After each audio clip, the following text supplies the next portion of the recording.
আসসালামু আলাইকুম রহমতুল্লাহ বারকাত। আমি ডাক্তার হাফিজ মাওলানা ওমর ফারুক, চন্দ্রগঞ্জ পশ্চিম বাজার লক্ষ্মীপুর থেকে বলছি। ঠিক এই মুহূর্তে আমার কাছে একজন পেশেন্ট এসেছে, তবে এই মুহূর্তে বললে চলবে না, সে মাগরিবের আগে এসেছে। প্রায় এই কেসটি টেকিং করতে হ্যানিম্যানের পদ্ধতি অনুযায়ী এবং ক্লাসিক্যাল পদ্ধতি অনুযায়ী প্রায় 2টা ঘন্টার সময় আমার কেটে গেল।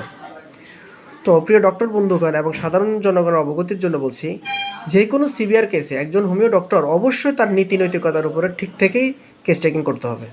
কোনো অবস্থাতেই অন্ধকারের মধ্যে এবং ইথিক্স নীতি নৈতিকতা বিবর্জন করে সে কাজ করলে তার রোগী সফল হবে না। এদিক তাকাও। তো মাইন, তোমার কষ্টটা কি? কাশি। তোমার কষ্ট কি? কাশি। আর কষ্ট কি? টনসিল। কি? টনসিল। দেখি টনসিল দেখো, চাই বাবা দেখো। টনসিলটা আলোটা ঠিক মতো পড়ে না। এই যে দেন লাইট পড়ে, এই যে লাইট পড়ছে। মোটামুটি টনসিল ওই যে একদম ক্লিয়ার বোঝা যাচ্ছে। ঠিক আছে, হ্যাঁ মুখ বন্ধ করো। সাথে পলিপ। পলিপ দেখি, পলিপ নাকে পলিপ। হ্যাঁ, তোমার নাক দিয়ে কি রক্ত পড়ে? রক্ত পড়ে, ওকে। জিভা দিয়ে লালা পড়ে? ঘুমের ঘর লালা পড়ে? যেটা আছে সেটা বলবা, কেমন পরিষ্কার করে কথা বলবা। তোমার খুব ঠান্ডা লাগে? খুব ঠান্ডা লাগে। আবার গরমও লাগে? গরমও লাগে। দুইটাই আছে, ঠান্ডা গরম দুইটাই আছে। তোমার খুব পানির পিপাসা হয়? আচ্ছা, হয়। ঘাম বেশি? ঘাম বেশি। ঘাম হয় বেশি? হ্যাঁ। তারপরে জিহ্বাটা দেখাও, চাই বের করো, বের করো, জিহ্বা বের করো। দেখুন প্রিয় ডক্টরগণ, দেখুন তার জিহ্বাটা যেন পানি থলথল করতেছে, যেন টপ করে পানি পড়ে যাবে। এই যে সব, হ্যাঁ, স্যালাইভেটেড, ওকে। তো এই স্যালাইভেটেড জিহ্বা আবার অধিক পানির পিপাসা, this is the symptom indicate Mercurius. মুখ বন্ধ করো। তো মাউথ অডর, ওর মা বলেছে তার মুখ থেকে অনেক গন্ধ আসে। ঠিক ঠিক। তাহলে তার মুখ থেকে অনেক গন্ধ আসে। তো এটা তো তার মুখ থেকে গন্ধ আসে না, সে তো ব্রাশ করে, কিন্তু তার ভিতরগত ইন্টারনাল রোগের কারণে এই লক্ষণটা বাইরে দেখা যাচ্ছে। সুন্দর করে দাঁড়াও। ইউরিন অফেন্সিভ, তার প্রস্রাব অনেক দুর্গন্ধ। ওর মা বলেছে প্রস্রাব কিন্তু অনেক দুর্গন্ধ। মেমোরি ডাল, স্মৃতিশক্তি খুবই দুর্বল। তারপরে তার অ্যাগ্রাভেশন অ্যাট ইভিনিং, সন্ধ্যার সময় বেড়ে যায়, তার কাফটা বেড়ে যায়। ঠিক আছে, সন্ধ্যার সময় তোর আমার কফ কাশি বেড়ে যায়। ঠিক আছে, ওকে। অ্যান্ড অলসো ইন বেড, যখন সে ঘুমোতে যায় তখন অলরেডি আরও বেশি বেড়ে যায়।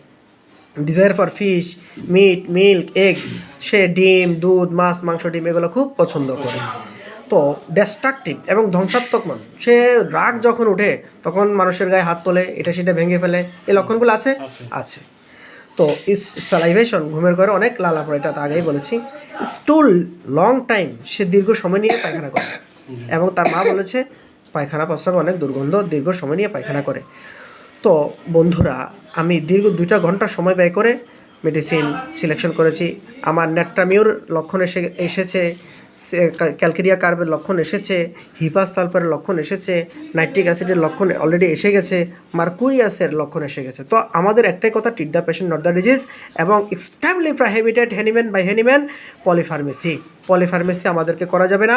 একসাথে মিশিয়ে মুড়ি মুরগির মতো, ঝাল চনাচুরের মতো অনেক ওষুধ একসাথে দেওয়া যাবে না, কারণ এটার দ্বারা রোগীর ক্ষতি হয়। তাহলে আমাকে সিঙ্গেল রেমেডি দিতে হবে। তো আমরা দেখব এই সিঙ্গেল রেমেডি দিয়ে আমাদের এই মাইন্ড দীর্ঘ কত বছরের রোগ? এটা 6 বছরের পুরানো একটা রোগ, তার বয়স হলো 8 বছর। তাহলে আপনি ইতিপূর্বে তার নানান রকমের এলোপ্যাথি বলেন, হোমিওপ্যাথি বলেন, নানান কিছু চিকিৎসা আপনি এ পর্যন্ত করেছেন। লক্ষ লক্ষ টাকা, বাবা বলছে যে লক্ষ লক্ষ টাকা সে, আপনাকে একটু দেখাই, 2 লক্ষ টাকার মতো তার পিছনে ব্যয় অলরেডি হয়ে গেছে।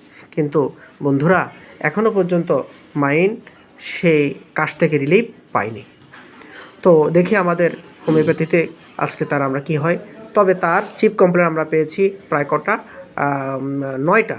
তার টনসিল রয়েছে, পলিপ রয়েছে, অ্যাক্সেস্টোসিস মানে নাক দিয়ে রক্ত পড়ে সেটা রয়েছে, ডিসমিয়া অর্থাৎ শ্বাসকষ্ট সেটা রয়েছে, কাফ রয়েছে, এবং ইচিং রয়েছে, লোয়ার অ্যাবডোমেন পেন রয়েছে, রেকটাম পেন রয়েছে, লেগ অ্যাকিং রয়েছে, অর্থাৎ তার এক্সট্রিমিটি অর্থাৎ তার পা কামড়ায়, এই লক্ষণ রয়েছে।